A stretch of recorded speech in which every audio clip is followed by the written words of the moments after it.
ഒരുപാട് പേരുകളുള്ള സംശയങ്ങൾ നിറഞ്ഞ ഒരു മേഖലയാണ് ഈ അസിഡിറ്റി എന്ന് പറയുന്നത്.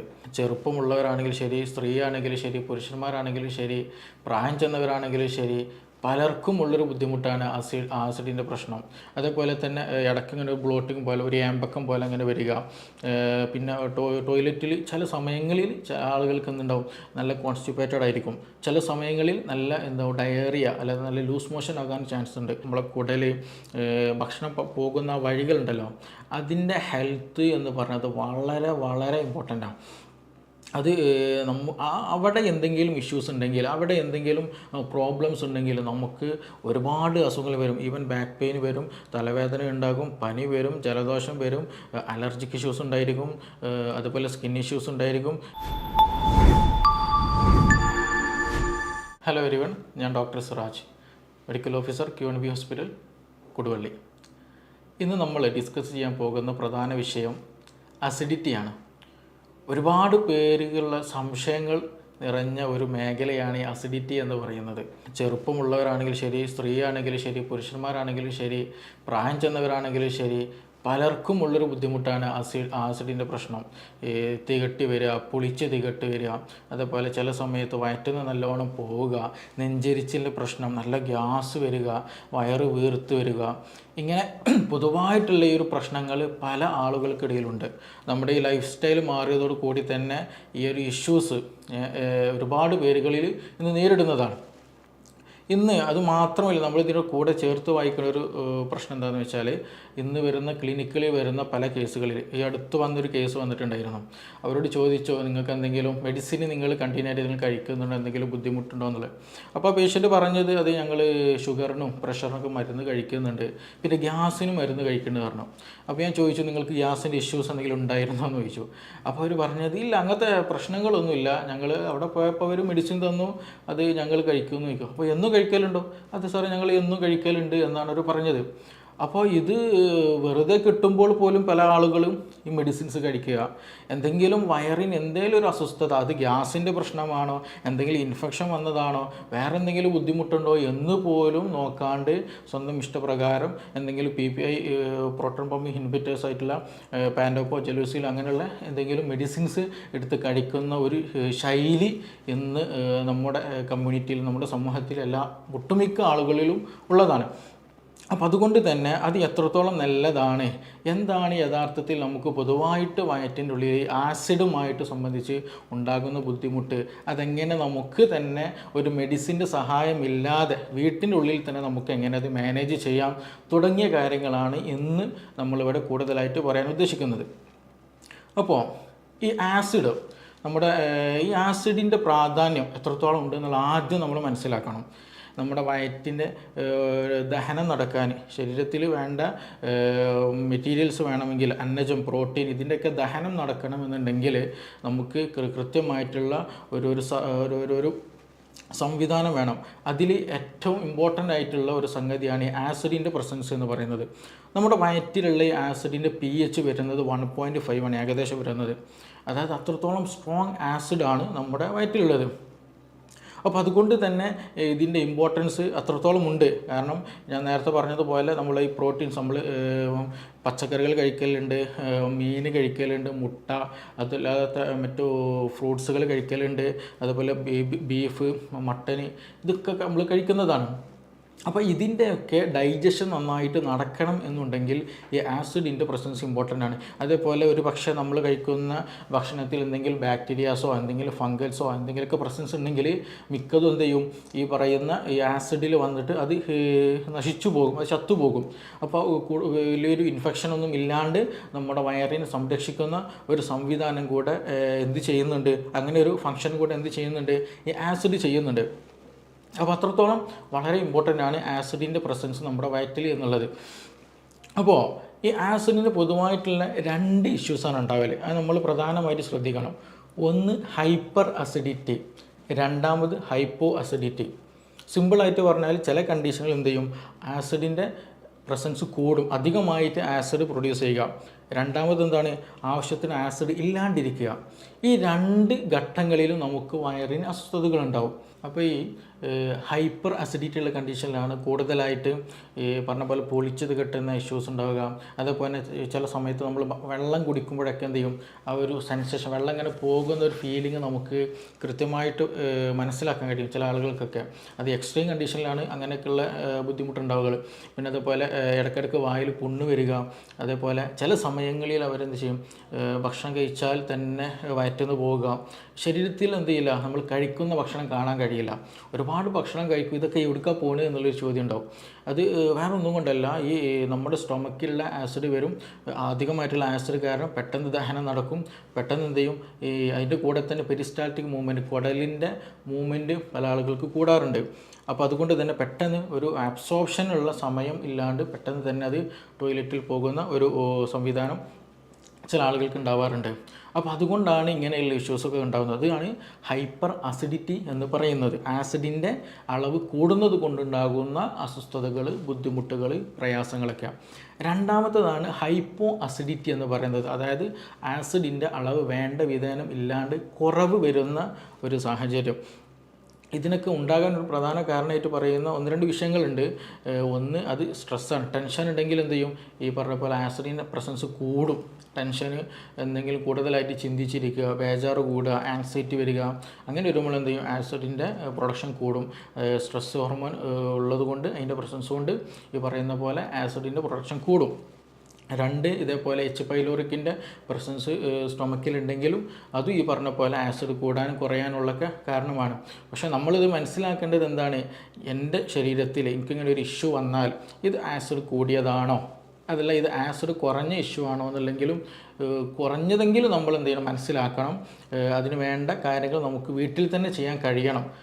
അപ്പോൾ ഹൈപ്പോ അസിഡിറ്റി, അടുത്തതാണ് പറയാനുള്ളത്. ഹൈപ്പോ അസിഡിറ്റി, ഈ ആസിഡ് അളവ് വേണ്ട വിധേനം നമ്മൾ ശരീരത്തിൽ ഇല്ല എങ്കിൽ, വയറ്റിലില്ല എന്നുണ്ടെങ്കിൽ നേരത്തെ പറഞ്ഞതുപോലെ ഡൈജഷന് വളരെയധികം നെഗറ്റീവായിട്ട് ബാധിക്കും. ഈ പ്രത്യേകിച്ച് പ്രോട്ടീൻ്റെ ഡൈജഷനൊന്നും നടക്കാൻ സാധ്യമല്ല. ദഹനം നടക്കാത്തത് കൊണ്ട് തന്നെ ഭക്ഷണം കഴിച്ചു കഴിഞ്ഞാൽ ഒരു ഹെവിനെസ് ഫീൽ, വയറെന്തോ ഒരു വീർത്ത പോലെ, ഒരു കനം പിടിച്ച പോലെ ഒരു ഫീലിംഗ് ഉണ്ടായിരിക്കും. അതേപോലെ തന്നെ ഇടയ്ക്കിങ്ങനെ ഒരു ബ്ലോട്ടിങ് പോലെ, ഒരു ഏമ്പക്കം പോലെ അങ്ങനെ വരിക. പിന്നെ ടോയ്ലറ്റിൽ ചില സമയങ്ങളിൽ ആളുകൾക്ക് എന്തുണ്ടാവും, നല്ല കോൺസ്റ്റിപ്പേറ്റഡ് ആയിരിക്കും. ചില സമയങ്ങളിൽ നല്ല ഡയറിയ അല്ലെങ്കിൽ നല്ല ലൂസ് മോഷൻ ആകാൻ ചാൻസ് ഉണ്ട്. അതെന്താ അങ്ങനെ വരണമെന്ന് ചോദിച്ചാൽ, ഞാൻ നേരത്തെ പറഞ്ഞല്ലോ, നമ്മൾ ഡൈജഷൻ ശരിക്കും നടക്കുന്നില്ല. ഡൈജഷൻ ശരിക്കും നടക്കാത്തത് കൊണ്ട് അൺഡൈജസ്റ്റഡ് ആയിട്ടുള്ള ഫുഡാണ് സ്റ്റൊമക്കിൽ നിന്ന് പിന്നീട് സ്മോൾ ഇൻറ്റെസ്റ്റൈനിലേക്കൊക്കെ, ലാർജ് ഇൻറ്റെസ്റ്റൈനിലേക്ക്, കുടലിലേക്ക് ഇങ്ങനെ വരുന്നത്. അപ്പോൾ അവിടെയൊക്കെ ചെറുതായിട്ടുള്ള ഒരുപാട് ഗട്ട് ബാക്ടീരിയാസ് ഉണ്ട്. ഈ ബാക്ടീരിയ എന്ത് ചെയ്യും, അതിമേ ഇങ്ങനെ വർക്ക് ചെയ്യുമ്പോൾ അവിടെയുള്ള അത് ശരിക്കും ഡൈജസ്റ്റഡ് ആകാത്തത് കൊണ്ട് തന്നെ അവിടെ ഒരു റൊട്ടനായിട്ട് ഒരു ചീഞ്ഞു പോകുന്ന ഒരു സിറ്റുവേഷൻ അവിടെ ഉണ്ടാകും. അപ്പോൾ അങ്ങനെ വരുമ്പോൾ എന്ത് ചെയ്യും, ചിലപ്പോൾ ചില ആളുകൾക്ക് നല്ല അബ്ഡോമിനൽ പെയിൻ ഉണ്ട്, നല്ല വയറുവേദന ഉണ്ടാകും. പിന്നെ അതുപോലെ കീഴുവായി പോകുന്ന സമയത്തും ഭയങ്കര സ്മെല്ല് വളരെയധികം ഉണ്ടായിരിക്കും. പിന്നെ അതിങ്ങനെ ഇടയ്ക്കിടയ്ക്ക് വന്നുകൊണ്ടേയിരിക്കും. അതൊക്കെയാണ് ഈ പറയുന്ന പോലെ ഹൈപ്പോ അസിഡിറ്റി കാരണം നമ്മുടെ വയറിൽ ഉണ്ടാകുന്ന അസ്വസ്ഥതകൾ പ്രധാനമായിട്ടുള്ളത്. വയറുവേദന ഉണ്ടാവുക, കീഴ്വാഴ് കൂടുതലായിട്ട് ഇങ്ങനെ പോകുക, അത് നല്ല സ്മെല്ലുള്ള ഒരു കീഴ്വാഴായിരിക്കും ഉണ്ടാവുക. പിന്നെ അതുപോലെ നല്ല വയറൊക്കെ വീർത്ത ഒരു ഫീലിംഗ് ആയിരിക്കും ഉണ്ടാവുക. അപ്പോൾ ഇതാണ് കൂടുതലായിട്ടും ഹൈപ്പോ അസിഡിറ്റിയുടെ കേസിൽ ഉണ്ടാകാറുള്ളത്. അതുകൊണ്ട് തന്നെ ചില ഈ റൊട്ടനാവില്ല, ഞാൻ പറഞ്ഞില്ല, കുടലിൽ വെച്ചിട്ട് ബാക്ടീരിയ അതും എന്ത് ചെയ്യും, കൂടുതൽ മൾട്ടിപ്ലൈ ചെയ്യും. അതിൻ്റേതായിട്ടുള്ള പ്രവർത്തനങ്ങൾ നടക്കുമ്പോൾ അതിന് ബാഡ് സ്മെല്ല് വരും. അതേപോലെ തന്നെ ചിലപ്പോൾ ഒരു ഇൻഫെക്ഷനും അതേപോലെ കോൺസ്റ്റിപ്പേഷൻ ആകാൻ ചാൻസ് ഉണ്ട്. അതേപോലെ നേരത്തെ പറഞ്ഞ പോലെ വയറ്റിൽ നിന്ന് കൂടുതലായിട്ട് ലൂസായിട്ട് സ്റ്റൂള് പോകാനും സാധ്യതയുണ്ട്. അതാണ് ഹൈപ്പോ അസിഡിറ്റിയിൽ കൂടുതലായിട്ടുണ്ടാകുക. അപ്പോൾ നമ്മുടെ വീട്ടിലുള്ള അല്ലെങ്കിൽ നമുക്ക് തന്നെ ഇങ്ങനെയുള്ള അനുഭവങ്ങൾ ഉണ്ടായിരിക്കും. ചില ആൾക്ക് ഭക്ഷണം കഴിച്ച് കഴിഞ്ഞാൽ, എന്തെങ്കിലും ബീഫൊക്കെ കഴിച്ച് കഴിഞ്ഞാൽ, എന്തെങ്കിലും റെഡ് മീറ്റൊക്കെ കഴിച്ച് കഴിഞ്ഞാൽ എന്ത് ചെയ്യും, ഇനിയൊന്നും വേണ്ട, വയറ് ഫുള്ളായൊരു ഫീലിംഗ് ഉണ്ടായിരിക്കും. നേരെ ചില ആളുകളുണ്ടാകും, എന്ത് കഴിച്ചാലും എന്ത് ചെയ്യും, വീണ്ടും വിശപ്പ് തോന്നും, വീണ്ടും പിന്നെ കഴിക്കാനുള്ള ടെൻഡൻസി ഉണ്ടായിരിക്കും. അവർക്ക് അങ്ങനത്തെ ഒരു ഹെവിനെസ്സോ ഫീലിംഗ് ഉണ്ടായിരിക്കില്ല. അതാണ് ഈ ഹൈപ്പർ അസിഡിറ്റിൻ്റെയും ഹൈപ്പോ അസിഡിറ്റിൻ്റെയും രണ്ടും വ്യത്യാസങ്ങൾ വരുന്നത്. ഇത് രണ്ടും എന്ത് ചെയ്യണം, ട്രീറ്റ് ചെയ്യേണ്ട കേസാണ്. ഇത് രണ്ടും എന്ത് വെച്ചാൽ നമ്മളെപ്പോഴും നോർമലിൽ എന്ത് ചെയ്യണം, മൂവ് ചെയ്യാൻ ശ്രദ്ധിക്കണം. അപ്പോൾ നോർമൽ മൂവ് ചെയ്താൽ മാത്രമാണ് ശരിയായ രീതിയിൽ ഡൈജഷൻ നടക്കുക, ശരിയായ രീതിയിൽ അബ്സോർപ്ഷൻ നമുക്ക് വേണ്ട ശരീരത്തിൽ വേണ്ട അന്നജവും പ്രോട്ടീനും വൈറ്റമിൻസും മിനറൽസൊക്കെ ശരീരത്തിന് കിട്ടുകയുള്ളൂ. അല്ലാണ്ട് നമ്മൾ കൂടുതലായിട്ട് ഭക്ഷണം കഴിക്കും, ഭക്ഷണം കഴിച്ചത് ശരിയായ രീതിയിൽ ആഗിരണം നടക്കില്ല, ഡൈജഷൻ നടക്കില്ല, അബ്സോർപ്ഷൻ നടക്കില്ല. അപ്പോൾ നമുക്ക് വേണ്ട സാധനങ്ങളൊന്നും ബോഡിക്ക് അബ്സോർബ് ചെയ്യാൻ പറ്റാത്തത് കൊണ്ട് അതെന്ത് ചെയ്യും, നമ്മുടെ ശരീരത്തിൽ പിടിക്കില്ല. അങ്ങനെയൊക്കെ ഇഷ്യൂസ് ഇതുമായി ബന്ധപ്പെട്ട് ഉള്ളതാണ്. അപ്പോൾ അതുകൊണ്ട് തന്നെ ഇതിൽ നമ്മൾ പ്രധാനമായിട്ട് ശ്രദ്ധിക്കേണ്ടത്, ഒന്ന് ഹൈപ്പർ അസിഡിറ്റി ഉള്ളവർക്ക് കൂടുതലായിട്ടുള്ള പ്രശ്നമാണ് സ്ട്രെസ് ഉണ്ടാവുക, ടെൻഷൻ ഉണ്ടാവുക, ബേജാറുണ്ടാവുക എന്നുള്ളത്. അത് നമ്മൾ ഒഴിവാക്കണം. സ്ട്രെസ് ഹോർമോൺ പ്രൊഡക്ഷൻ കൂടിക്കഴിഞ്ഞാൽ ഈ ഹൈപ്പർ അസിഡിറ്റി കൂടുതലായിട്ടുണ്ടാകും. അപ്പോൾ അതുകൊണ്ട് കൂടുതലായിട്ടുള്ള ടെൻഷന്, ബേജാറുകൾ, ആലോചനകൾ, ചിന്തകൾ ഒക്കെ ഉണ്ടെങ്കിൽ ശ്രദ്ധിക്കുക, അത് ഒഴിവാക്കേണ്ടതാണ്. മറ്റൊന്ന്, ഉറക്കമില്ലാത്ത അവസ്ഥയുണ്ടെങ്കിൽ, ഉറക്കം വളരെ കുറവാണ്, അങ്ങനെ എന്തെങ്കിലും ബുദ്ധിമുട്ടുണ്ടെങ്കിൽ അതും വളരെ ശ്രദ്ധിക്കേണ്ടതാണ്. അതും നമ്മുടെ ശരീരത്തെ എന്ത് ചെയ്യും, നമ്മുടെ ദഹന പ്രക്രിയയെ, ആസിഡിൻ്റെ പ്രൊഡക്ഷനൊക്കെ പ്രതികൂലമായിട്ടും ബാധിക്കുന്നതാണ്. അപ്പോൾ അതും ശ്രദ്ധിക്കുക. ദഹനത്തെ വളരെ ഇമ്പോർട്ടൻ്റ് ആണ് ഉറക്കം എന്നുള്ളത്. മറ്റൊന്ന്, ഈ ഹൈപ്പോ ആയിട്ടുള്ള കേസുകളുണ്ടല്ലോ, അതായത് ദഹനം നടക്കുന്നില്ല, എന്തെങ്കിലും വയറ് വീർത്ത പോലെ അല്ലെങ്കിൽ ഒരു ക്ഷീണം പിടിച്ച പോലെയൊക്കെയുള്ള ഒരു അവസ്ഥ. അങ്ങനെയുള്ളവർ ചെയ്യേണ്ട പ്രധാനമായിട്ടും ഒന്ന്, ഈ നമ്മുടെ ഭക്ഷണത്തിൽ എന്ത് ചെയ്യുക, ചുക്ക്, അതേപോലെ ഇഞ്ചി, കുരുമുളക്, ഗ്രാമ്പു, പട്ട, ഇങ്ങനെയുള്ള സംഗതികളുണ്ടല്ലോ, അതെന്ത് ചെയ്യുക, നമ്മുടെ ഭക്ഷണത്തിൽ കൂടുതലായിട്ട് ഉൾപ്പെടുത്തുക. അത് നമ്മുടെ ഡൈജഷന് കൂടുതൽ പ്രൊമോട്ട് ചെയ്യും, പെട്ടെന്ന് ഡൈജസ്റ്റ് ചെയ്യാനുള്ള അത് ഹെൽപ്ഫുൾ ആക്കുന്ന മെഡിസിൻസാണ്. അപ്പോൾ കൂടുതലായിട്ട് നിങ്ങൾക്ക് അങ്ങനെ ഒരു ഇഷ്യൂസ് ഉണ്ടെന്നുണ്ടെങ്കിൽ എന്ത് ചെയ്യുക, ഈ മല്ലി ഉണ്ടല്ലോ, മല്ലി കുറച്ച് എന്ത് ചെയ്യുക, വെള്ളത്തിലിട്ട് തിളപ്പിച്ചിട്ട് ആ വെള്ളം ഇടയ്ക്കിടയ്ക്ക് കുടിക്കുന്നത് ഈ അധികമായിട്ടുള്ള ഗ്യാസിൻ്റെ ഇഷ്യൂസും വയറിൻ്റെ അസ്വസ്ഥതകൾക്കൊക്കെ വളരെ ഹെൽപ്ഫുള്ളാണ്. വയറ്റിന്ന് പോകാനും വളരെ നല്ലതാണ്. അപ്പോൾ അതുകൊണ്ട് അങ്ങനെയുള്ള മെഡിസിൻസ്, അങ്ങനെയുള്ള പദാർത്ഥങ്ങൾ കൂടുതലായിട്ട് നമ്മൾ എന്ത് ചെയ്യണം, നമ്മുടെ ഭക്ഷണത്തിൽ ഉൾപ്പെടുത്താൻ ശ്രദ്ധിക്കാം. എങ്കിൽ തന്നെ എന്ത് ചെയ്യും, ഇങ്ങനെയുള്ള ഇഷ്യൂസുകളും കാര്യങ്ങളും നമുക്ക് നിയന്ത്രിക്കാൻ കഴിയും. ഇനി അതൊന്നുമല്ല, വേറെ എന്തെങ്കിലും ബുദ്ധിമുട്ടുകൾ കൂടി, ചില ആളുകൾക്ക് എന്ത് ചെയ്യും, ഭയങ്കര പെയിൻഫുള്ളാവും. ഭക്ഷണം കഴിക്കുന്ന സമയത്ത് നല്ല പെയിൻ ഉണ്ടായിരിക്കും. ചില ആളുകൾക്ക് ഭക്ഷണം കഴിഞ്ഞ് ഒരു അരമണിക്കൂർ കഴിഞ്ഞാൽ അല്ലെങ്കിൽ ഒരു 20 മിനിറ്റ് കഴിഞ്ഞാൽ നല്ല വയറുവേദന വരാറുണ്ട്. ചില ആൾക്ക് നല്ല ഛർദ്ദിക്കാൻ വരാറുണ്ട്. അപ്പോൾ അങ്ങനെയുള്ള കേസുകളിൽ അത് നിർബന്ധമായിട്ടും നമ്മൾ പ്രത്യേകം ഡോക്ടറെ കണ്ടിട്ട് അത് എന്താണ് എന്നുള്ളത് പഠിക്കുക തന്നെ ചെയ്യണം. അത് വേറെ എന്തെങ്കിലും മൈഗ്രെയിൻ്റെ ഇഷ്യൂസ് ഉണ്ടോ, ഇനി അതല്ല വേറെ അൾസറിൻ്റെ പ്രശ്നമുണ്ടോ, IBSൻ്റെ സിംറ്റം ഉണ്ടോ, IBD, ഇങ്ങനെയുള്ള, അതായത് നമ്മുടെ GI ട്രാക്ക്, അത് ഭക്ഷണം പോകുന്ന പാത്വേ ഉണ്ടല്ലോ, ഈ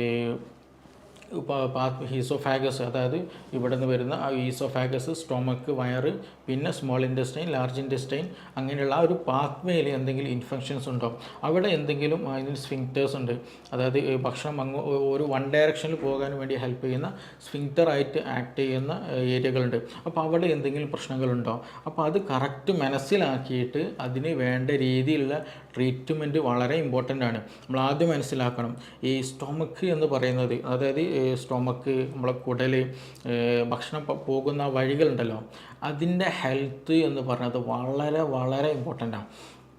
അത് അവിടെ എന്തെങ്കിലും ഇഷ്യൂസ് ഉണ്ടെങ്കിൽ, അവിടെ എന്തെങ്കിലും പ്രോബ്ലംസ് ഉണ്ടെങ്കിൽ നമുക്ക് ഒരുപാട് അസുഖങ്ങൾ വരും. ഈവൻ ബാക്ക് പെയിൻ വരും, തലവേദന ഉണ്ടാകും, പനി വരും, ജലദോഷം വരും, അലർജിക് ഇഷ്യൂസ് ഉണ്ടായിരിക്കും, അതുപോലെ സ്കിൻ ഇഷ്യൂസ് ഉണ്ടായിരിക്കും, സെക്ഷൽ ഇഷ്യൂസ് ഉണ്ടായിരിക്കും, അങ്ങനെയുള്ള പല ഇഷ്യൂസും ഉണ്ടായിരിക്കും. ഇനി അഥവാ നമ്മളൊരു മെഡിസിൻ കഴിച്ചാലോ ഈ അസുഖങ്ങൾക്ക് വേണ്ടിയിട്ട്, ആ മെഡിസിനും തന്നെ ശരിയായ രീതിയിൽ ദഹിച്ച് അബ്സോർപ്ഷൻ നടക്കണം എന്നുണ്ടെങ്കിൽ എന്ത് വേണം, ഈ GI ട്രാക്ക്, നമ്മുടെ സ്റ്റൊമക്ക്, വയറ്, കുടൽ, ഇതൊക്കെ എന്ത് ചെയ്യണം, ഹെൽത്തി ആയിരിക്കണം. ഇല്ലെങ്കിൽ എന്ത് ചെയ്യില്ല, അത് ശരിക്കും ഡൈജഷൻ നടക്കില്ല, ശരിയായ രീതിയിൽ അബ്സോർപ്ഷൻ നടക്കില്ല, ആ മെഡിസിൻ ശരീരത്തിൽ പിടിക്കില്ല. അപ്പോൾ അതുകൊണ്ട് ഈ ഒരു പാത്വേ, നമ്മുടെ ഭക്ഷണം കഴിക്കുന്ന അല്ലെങ്കിൽ ഭക്ഷണം കടന്നു പോകുന്ന സ്ഥലം എന്നുള്ളത് വളരെ വളരെ ഇമ്പോർട്ടൻ്റ് ആണ്. അത് നിർബന്ധമായിട്ടും നമ്മൾ എന്ത് ചെയ്യണം, ഹെൽത്തി ആയി കൊണ്ടുപോകാൻ വളരെയധികം ശ്രദ്ധിക്കുക. എന്തെങ്കിലും ബുദ്ധിമുട്ട് കൂടുതലായിട്ട് തോന്നുന്നുണ്ടെങ്കിൽ നിർബന്ധമായിട്ടും ഒരു ഡോക്ടറെ കണ്ടിട്ട് അതിന് വേണ്ട നിർദ്ദേശങ്ങൾ സ്വീകരിക്കണം. അല്ലാണ്ട് സ്വന്തം ഇഷ്ടപ്രകാരം, സ്വന്തം തീരുമാനപ്രകാരം ഒരിക്കലും എന്ത് ചെയ്യരുത്, നമ്മൾ മെഡിസിൻ കഴിക്കരുത്. അത് നിർബന്ധമായിട്ടും നമ്മൾ ശ്രദ്ധിക്കേണ്ടതാണ്. നമുക്കിനി മറ്റൊരു വിഷയവുമായിട്ട് വേറൊരു സമയത്ത് വീണ്ടും കാണാം.